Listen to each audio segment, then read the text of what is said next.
Bonus dans l'Iboni avec Hélène Gâteau, notre vétérinaire, qui t'a trouvé quelque chose qui va vraiment t'intéresser. Oui, parce que voilà, Laurie, c'est juste incroyable. Donc elle fait du surf, elle vient de faire un triathlon avec Nathalie Simon d'ailleurs, qu'on peut saluer. On embrasse, Elle bien fait partie de sûr. la famille, Nathalie, notre Nat. Ouais. Et en plus, elle a été cavalière. Voilà, donc c'est vraiment multisport. Mais tu as arrêté, je crois. À mon grand désespoir, j'ai dû arrêter la pratique de l'équitation au bout de à peu près 4-5 ans de pratique parce que je suis tombée allergique, mais du jour au lendemain. C'est-à-dire allergique aux chevaux. Allergique aux chevaux. Ouais. C'est-à-dire, attends, excuse-moi, ça veut dire quoi? Tu tousses, tu gonfles, tu rougis. Ouais, c'est tous les symptômes en fait d'une allergie, c'est-à-dire que ça gratte, les yeux pleurent, on éternue énormément, on se mouche beaucoup, et du coup ça rend la pratique un petit peu, ça dénature un petit peu le. Ça c'est sûr, ça la rend le plaisir, moins agréable, mais en tout cas peut-être que tu aimes toujours regarder peut-être des compétitions justement d'équitation. Donc je voulais t'emmener à la rencontre d'une jeune femme qui s'appelle Margot, qui elle a fait partie de l'équipe de France Jeunes Cavaliers, et on l'a suivie au moment d'un concours de saut d'obstacles à Lamballe dans les Côtes d'Armor. Vous allez voir, c'est là où j'ai été élue Miss Bretagne. Ben voilà, et ben voilà. Bouclé. Bouclé. Génial. Il est 13h30. Dans ses bottes de cavalière, Margot a la foulée des grands jours, ceux des concours. Le départ de la course d'obstacles approche et elle n'a que quelques minutes pour reconnaître le parcours. Alors, pas de temps à perdre.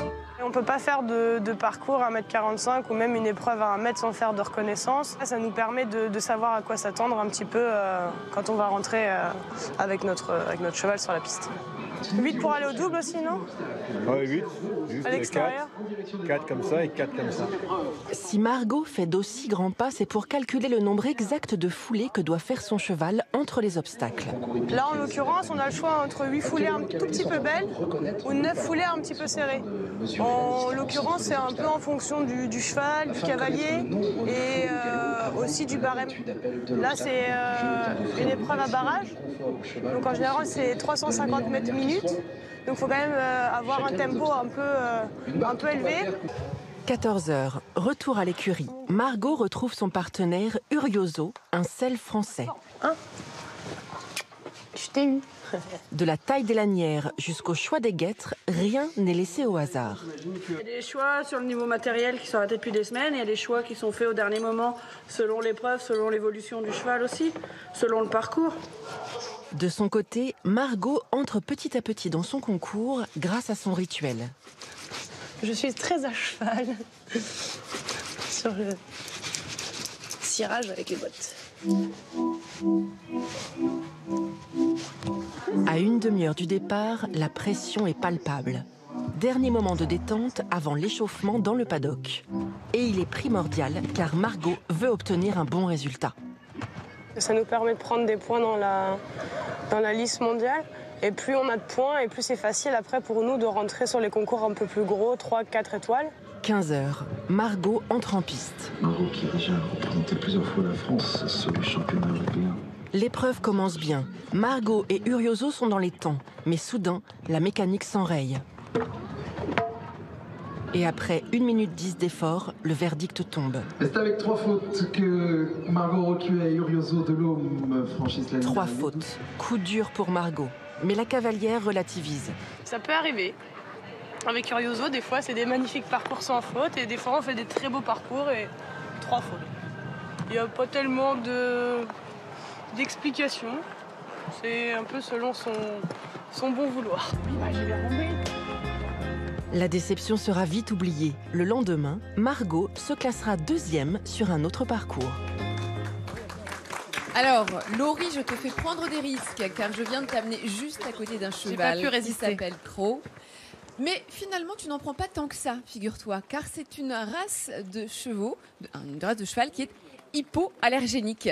Ça existe? Oui, ça existe. C'est une race américaine qui s'appelle le curly et c'est Karine qui vient nous le présenter. Donc, je ne vais pas te dire que tu vas ne pas forcément... Peut-être que tu vas quand même gonfler, peut-être que tu vas quand même rougir, mais il y a beaucoup moins de chances, beaucoup moins de risques qu'avec une race normal. Mais je le sens parce que normalement, dès lors que je me retrouve à côté d'un cheval, il y a quelque chose qui me picote le nez en fait directement, et je sais que ça va commencer à me gratter la gorge et que les symptômes vont s'accélérer. Et là, je l'ai pas du tout senti. Ça fait 5 minutes qu'on est à côté de lui, pas du tout. Donc explique-moi, je suis vraiment alors Karine, curieuse. Donc, curly, c'est le poil qui est frisé en fait. Voilà. Et c'est cette caractéristique. Pourquoi finalement sont-ils hypoallergéniques ces chevaux? Alors ça, on ne sait pas.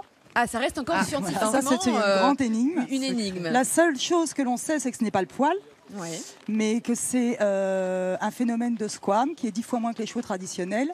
Et aujourd'hui, on est sur la recherche sur la salive, comme les chats. Oui.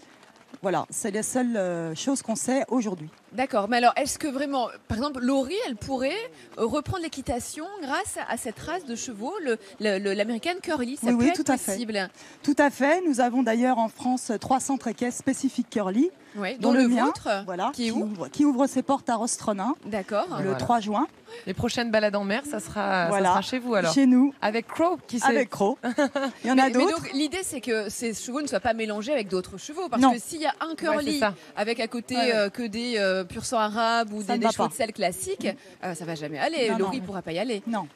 Alors le principe en fait des clubs qui ont des curly, c'est d'isoler les curly, bien évidemment. Oui. Donc isoler, ça veut dire ne pas être en contact avec d'autres chevaux. Ça ne veut pas dire à 50 mètres. Oui. C'est juste ne pas rentrer en contact avec d'autres chevaux. Donc ils peuvent tout à fait faire une balade avec d'autres chevaux à partir du moment où il n'y a pas de contact entre les chevaux. D'accord. Donc c'est vraiment une belle opportunité pour les cavaliers. On profite qui peuvent. Mais vas-y, profites-en, parce qu'on estime aujourd'hui à peu près qu'il y aurait 20% de la population qui serait allergique aux chevaux. Oui. C'est beaucoup quand on sait que l'équitation c'est le 3e sport aujourd'hui en France national. Et puis regardez ce fameux poil curly un peu frisé.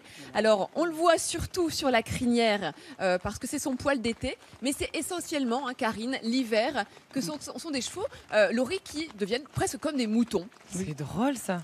Tout frisé. Voilà, donc pour les retrouver, alors Karine, dites-nous, c'est au centre équestre. Voilà, Rostronin. À Rostronin. CK Curly. Voilà. Et ben voilà, ça porte bien son nom. Et ben c'est chouette. Alors voilà, je vais pouvoir m'adonner peut-être à nouveau à une de mes pratiques favorites.